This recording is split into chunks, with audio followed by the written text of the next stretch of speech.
Okay, I hope you enjoyed part one of my conversation with Cliff Franklin. Oh my gosh, I'm listening back, and this was an incredible conversation that we had again with the Executive Leadership Council at one of their summer meetings. And as we get into part number two, I thought it'd be great to have a conversation with the Executive Leadership Council. So I'm incredibly fortunate to have with me, before we get into this conversation with Cliff Franklin, Dr. Ramian Pierre of the Executive Leadership Council. Ramian, what's going on, man? Galen, thank you so much for having me here, for doing the work that you do, and for that conversation with Cliff. Part one was amazing. I'm excited to get people's reactions to part two. I was there when you did both parts live for our mid-level manager symposium. So I'm just excited to be here, talk about the work that we do, and support you and your work. Let's do this. Yes, yes. Hey, man, before we get back to Cliff, I've got a couple questions with you. Number one, how did you get involved with the Executive Leadership Council, and what in the world is the ELC? Because there may be there may be 5 or 6 people on the planet who have never heard of the Executive Leadership Council, and they want to understand, what is this place? Who are these people? Give us a little background on you and the Executive Leadership Council. So the ELC, the Executive Leadership Council, but we call it ELC for short, is a nonprofit organization in Washington, D.C. We operate nationally and internationally with a simple mission: opening channels of opportunity and development for Black corporate professionals. We want them to be successful. We want there to be more of them in the C-suite, or however they define success, if that's being the world's best mid-level manager or the best senior director ever, or even just the best individual contributor. We want to be there to support them. We're a member-based organization, which means that we have about 820 or so members who are in the C-suite of Fortune 500 companies or within 2 reporting levels of the C-suite. So ELC members are best in class in whatever their job is, whether that's in marketing or operations, or if it's in information sciences and technology. And like, these are the baddest brothers and sisters in the business. And we really value not only supporting them, but leveraging their wisdom to help others join the pipeline. And the ELC has been doing it for nearly 40 years. At one time, it was the world's best kept secret, but no more. We are coming out of the shadows and making sure that everyone knows that we're here to support folks who have historically been ready, but haven't been provided opportunities to advance in corporate America. And I didn't know the ELC existed. I had been living in the DC metro area for about 18 years before I heard of the ELC. And then once I heard, I was sold. Like, you explained that mission, putting Black faces in high places, and helping others who are marginalized also get to high places. And I was sold after I started my career as a classroom teacher, teaching middle school history in Oakland, California, before I decided I wanted to work with college students and then with professionals. I said, here's an opportunity for me to use all of my talents, all of my experience, all my passion, and devote it towards Black people. And so I've been with the ELC for just a short period of their history, just about 3.5 or 4 years. But I'm just so proud to be a part of an organization that's committed to creating space, making space, and creating pathways for Black folks in corporate America. Well, fantastic, man. I'll tell you, I love that phrase, some of the baddest brothers on the planet, because that's absolutely what I have experienced. I didn't know about the organization when I was still in corporate America, but since then I have gotten to know, and actually we've had on the podcast, if you go back to season 4, Xavier Williams, incredible CEO, long history with AT&T. Now he's doing amazing things with his own organization. Keith Pegues was also in season 4. We typically lovingly call him the CEO, the dean of CEO school, because he just is such a wealth of information. Later this season, you're going to hear from Dr. Chris Boone, who is about as brilliant as they come, both analytically and qualitatively from a storytelling perspective. Just amazing people that I would not have had an opportunity to be exposed to without the Executive Leadership Council. Oh, thanks for saying that, Galen, because I know you've been involved or in our orbit since April of 2021 or so. And having you be a part of our faculty delivering our content during our annual programs to Black professionals has been amazing. Having you do coaching work with our folks has been amazing. The only thing I need you to do next is you've got great representation of ELC men members on your podcast. We need to get some of those the sisters because they're ELC members are the baddest brothers and sisters on the planet. And for example, we'll be featuring 8 different ELC members at our Power of Women at Work event, which is one of our annual programs. We do it every year. This year, it's a virtual event on March 25th. You can register or get more information at www.elcinfo.com. But let's get some of the sisters on this podcast. I agree with that. I agree with that. So this open invitation. As a matter of fact, I'm going to be part of the facilitation crew for Power Women at Work. So we're gonna have to get some of these executive sisters on the podcast. Well, last question for me. Why did you decide to invest in this particular episode of Whiskey, Jazz, and Leadership? So many different things you could have invested in. Why did you decide that it was a good idea to financially support the podcast for this episode?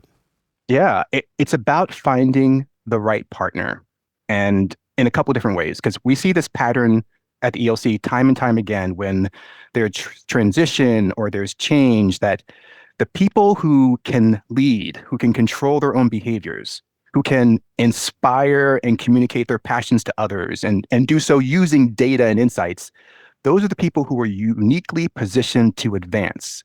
And you can't just get by with grind culture or being motivated or relying on your desire to get a track during times like these, because 2024, 2025, let's say that this is an era of transition and change and arguably some challenge. And to get through that kind of era, you need more than just like I said, your grind culture and motivation. You need the right partner.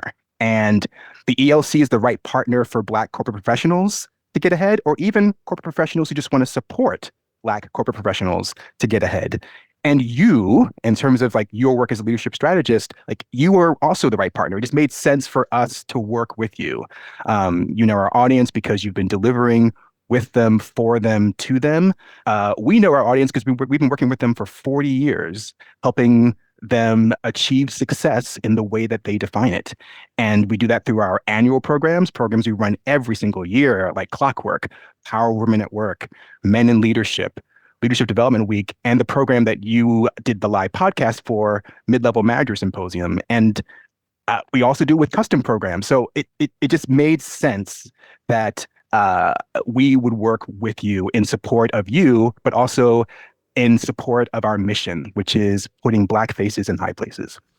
Well, fantastic. Well, hey, we got to get back to this conversation with Cliff. But how can people find out more about the Executive Leadership Council? How can they register to attend some of the courses, some of the programs that you just described? Because this really is an investment in themselves, and it's worth every dollar that they spend to help them get from where they are to where they're trying to be. Oh, absolutely. Thank you. So you can go to our website, www.elcinfo.com. Registration is open for all of our annual programs. Just direct yourself to leadership development. And if you need to reach out to us, there is a contact form there. We can meet your individual needs, or if you're an HR or talent development professional at a company and you want to offer programs to your employees, we can also work with you in that case, even offer group discounts if it's a large enough group. So reach out to us and we will work with you to advance your talent goals. Well, there you have it. These are the folks that I get to hang out with, man. That's why this stuff gets so exciting and so fun for me. I want to get you back to the conversation with Cliff Franklin. And if you are a VIP after the conversation with Cliff Franklin, you're going to get another 15 minutes of VIP conversation specifically recorded for you. If you're not a VIP, again, I don't know what else to do. It's $4 a month. It's barely the cost of Netflix. and you're Oh, gonna get. you're like not even. I can't even think of anything that I can buy for $4. So actually, you convinced me a few moments ago that that's the next thing I'm doing. So I'm looking forward to being a VIP. Fantastic, fantastic. Well, let's get back to that conversation, and I've just so enjoyed hanging out and having this brief light shine on the Executive Leadership Council because you guys are doing some work that I wish I had known about when I was in corporate America. So let's get back into it. Welcome to the Whiskey, Jazz, and Leadership Podcast. Subscribe now so you don't miss a drop of straight talk you can't get anywhere else. We discuss the whiskeys to drink, music to listen to, and what it really takes to be an effective leader. I'm your host, Galen Bingham, the leadership strategist.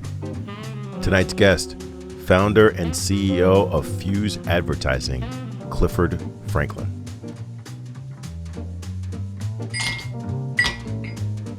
Hey, what you drinking?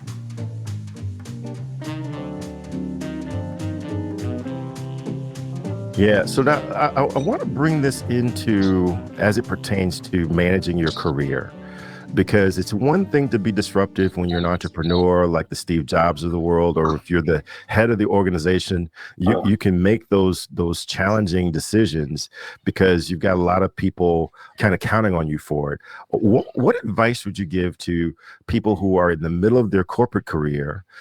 They've got as many people above them as they've got below them on the org chart. What are some things that you would offer, some strategies that you would offer for them to summon the courage to be disruptive in their career?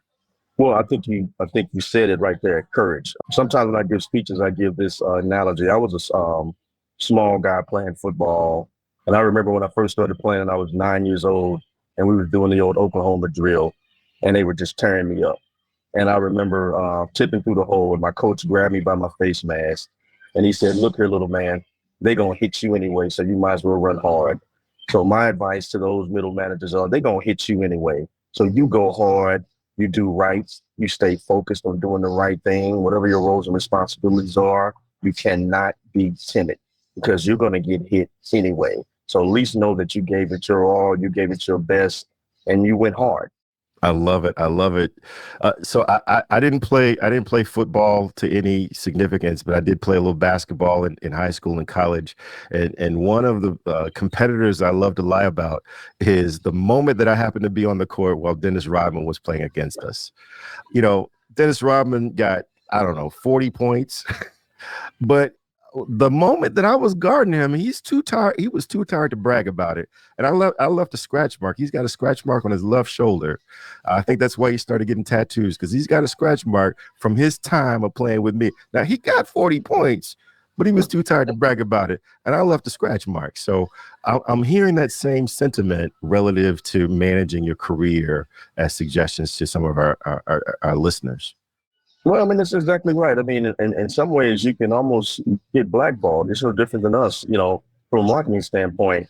When you get tired of getting a small slice of the pie, you have to, in my case, man up and ask for what you believe you deserve from the standpoint of the value you can bring. And if you know you can bring more value, you have to go and ask for that value.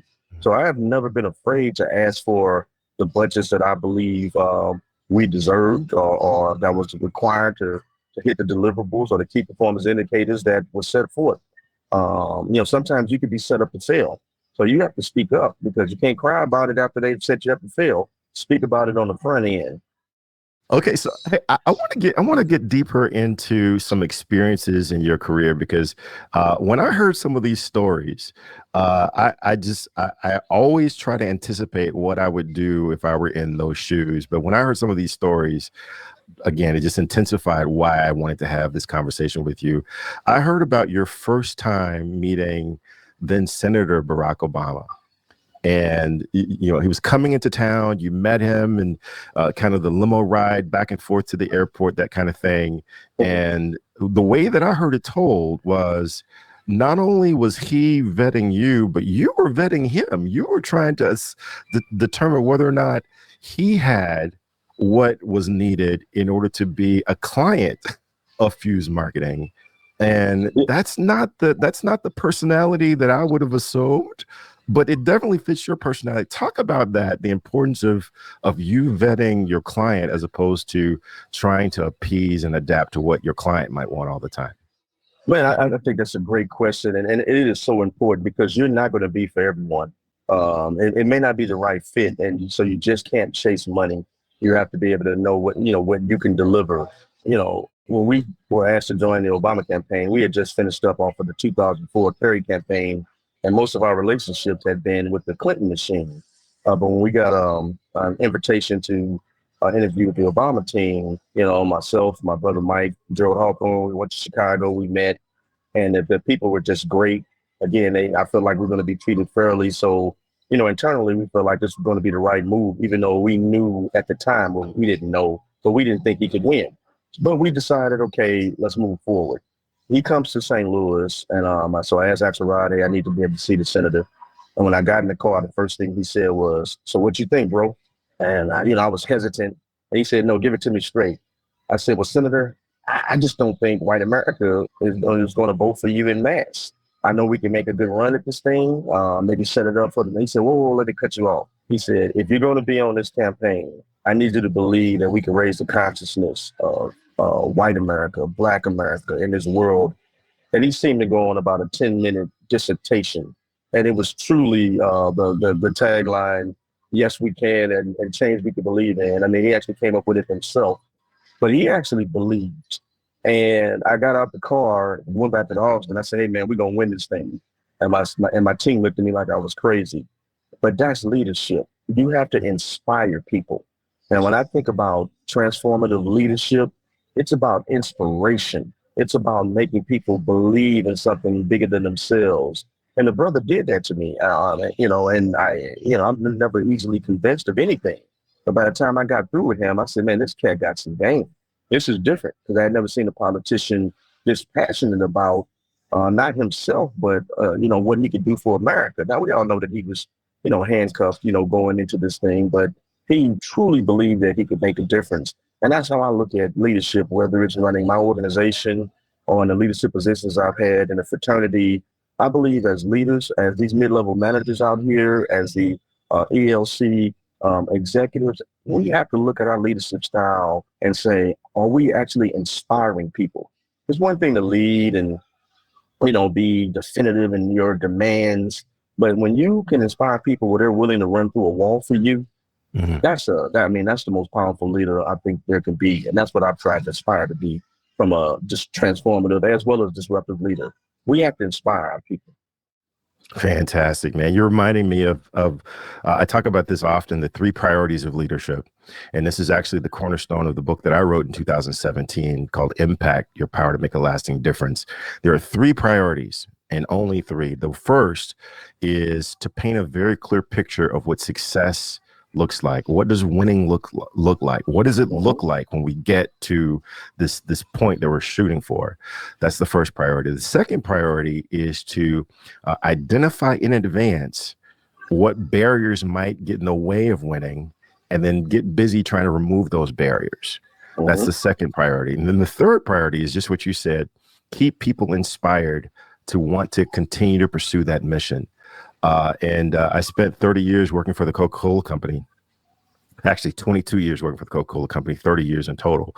And we knew that we needed to tell you 7 times in a day that there was a Coke available and that you needed to have a Coke as a partner for your meal. We had to tell you 7 times. We knew that. And so what I say to my leaders, my clients, is if we had to tell you 7 times in order to inspire you to want to purchase a $1.50 product, how many times do you think leaders need to tell their people about their vision and what's possible? And very often leaders will say, well, I told you once and I put it in a memo, it's on the wall, I'm done. We have to continue to communicate that vision in order for people to get it, because they've got other priorities. They've got other things that they're trying to do. How important is it in your mind to continue to share your vision as a leader? Well, I think it's important to share the vision, but I think it's as important to lead by example. So when they can see that vision is being implemented on a daily basis because of how you act and interact with them, I think is very important. Too many leaders, it's almost the old saying, do as I say, not as I do. So if, as a Coca-Cola executive, if I'm always with the Coke in my hand, then other folks will follow and always have a Coke in their hand. It's the same. It was the same with Anheuser-Busch. Their expectation was when you go out to dinner, you're going to have a Budweiser or a Bud Light sitting in front of you, even if you don't drink beer. But you have to lead by example. So what I've tried to do in my organization, because of the work ethic that was set forth by my parents, is first of all, I'm going to be there early. I'm going to be there late. I'm going to go beyond the call of duty. But again, when my people see the way I work, then that inspires them to work that way. But if I'm the leader, but I feel like I can come and go as I feel, but I want them to work hard, that's not effective leadership to me. And I've seen leaders act in that manner. We have to be as pure as we can if we want to be transformational leaders. And that's a tough goal. That's why it's heavy as the head to wear the crown. If you expect to be a leader, if you expect to excel, you got to do things that nobody else is willing to do in order to break through that glass ceiling. Love it. Love it. Man, you've done so much. And we kind of talked at the beginning, at the top of the conversation, about our shared allegiance to Kappa Alpha Psi Fraternity Incorporated. And you've mentioned about your leadership role, but it's more than just a local leadership role. You've had some international responsibilities. Talk about what it means to lead a group of men all over the world at the level that you were operating, because again, it's more than just going to a step show. It was more than just buying some paraphernalia. You were actually in the throes of shaping the future of the fraternity. What was that like? What was that about? But the interesting thing is, so I pledged Kappa when I was 18 years old. So I was very young, but I learned my leadership skills as an undergraduate because I was holding various offices and of course became pole marker president of our local chapter. 20 brothers on the yard, and most of them didn't want to be led. So when you're in leadership with a band of gypsies who all are going in different directions, you have to figure out a way to get them on the same page. So that journey in leadership started for me, and with those brothers who in the 80s, it was a wild time. So I learned a lot, and then was able to ascend to a regional post as province pole mark or regional president of Kappa, over 40 chapters. And again, every chapter in every city had a different view of how they looked at Kappa, and to try to get everybody on the same page, is a challenge. And then ascended to the grand board of directors or our national board, international board, and then holding a host of committee chairmanships. Again, it's about inspiring brothers. This was an undergraduate founded organization. So when we put a focus on our young Black men, our Black males, it's our job to love on them and protect them. And just bringing that level of love back to where all this started with a bunch of, with 10 undergraduates, at Indiana University trying to figure out how they were just going to make it in society. For me, just getting back to the basics of what this fraternity was founded on, so that it's not a focus on a bunch of alumni guys and a bunch of, black and white balls and parties. It was just getting back to focused on the brotherhood. And, so that's been my leadership style. Maybe different from others, but, it's worked for me. And, again, I'm able to interact with good brothers like yourself. But I also can say that our fraternity has done very different from other fraternities. And this is no denigration of them, but we do a lot of business together. I was fortunate to be able to have a John Jacob, to be able to have a Rod Atkins, to be able to have a Tom Moorhead, to be able to have a Ronaldo Nicholson that I do business with across the country. One of my lawyers is a managing partner with Ballard and Spar, who's a fraternity brother. Both of my CPAs are fraternity brothers. So CAP is an ecosystem for me. But I've also been fortunate enough to have some phenomenal fraternity men, Alpha Phi Alpha, one of my great clients at Ross Perina at a Safeway store at Jamba Juice was a brother named James White, who was a member of the ELC. And James White's a phenomenal brother, just incredible. James Williams, another one of my lawyers down in New Orleans.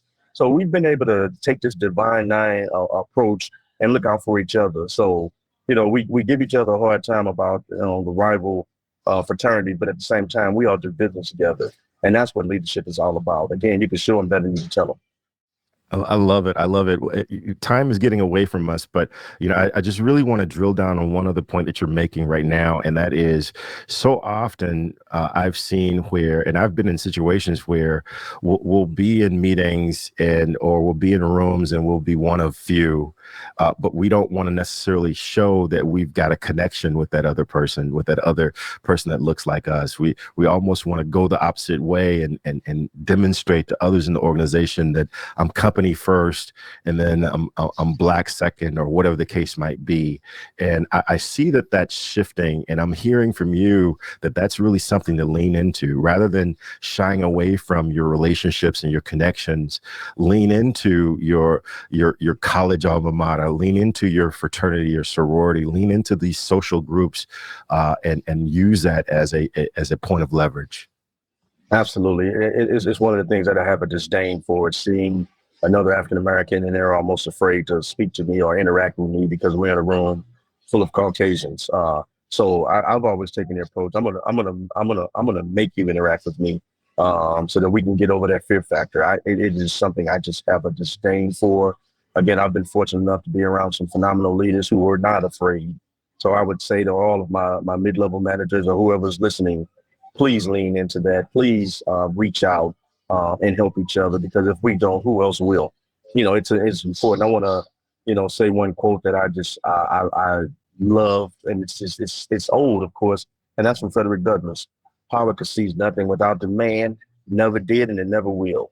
So again, power conceives nothing without demand. And if we don't demand power, and if we don't take these roles that we have in these corporations and as members of the ELC and make our demands, we won't move forward as a community. That's what you have to do when you think about the name of your podcast, Whiskey, Jazz, and Leadership. And, let's just take command of what we have with these opportunities and make a difference in our communities. Well, fantastic, man. This has been an incredible conversation. I can stop bugging you every time I see you about coming on now. I'll bug you every other time. About coming back. Well, I would welcome to be back. Absolutely. Man, this has been phenomenal. This has been amazing. Thank you so much for everything that you're doing, both in the business world, but for helping others, other leaders disrupt, because a lot of times you're crafting the message that they have in their heart. And if you can't communicate it, then it's almost like not having it. So thank you so much for your significance. Thank you for what you're meaning to me personally. Your wife and my wife are about as close as two people can be without being related. So I really appreciate that. So, man, with that, Cliff, man, any final words? Because this has been an amazing conversation, and I can't stop gushing. But any final words from you? I would say again, just to have these leaders of the ELC representing us all over the country, all over the world, is a sea change. And I hope that each and every one of you are blessed by God to continue to take advantage of the opportunities that you have.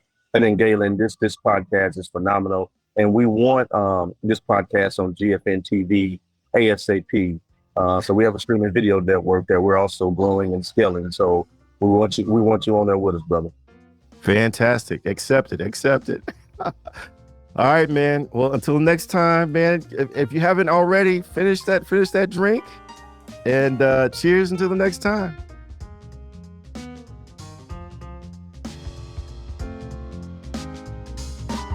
Hey, it's not too late. Hit that subscribe button so you're sure to catch the next episode. If you're really enjoying the vibe, leave us a review or become a VIP for guest and show exclusives. Cheers.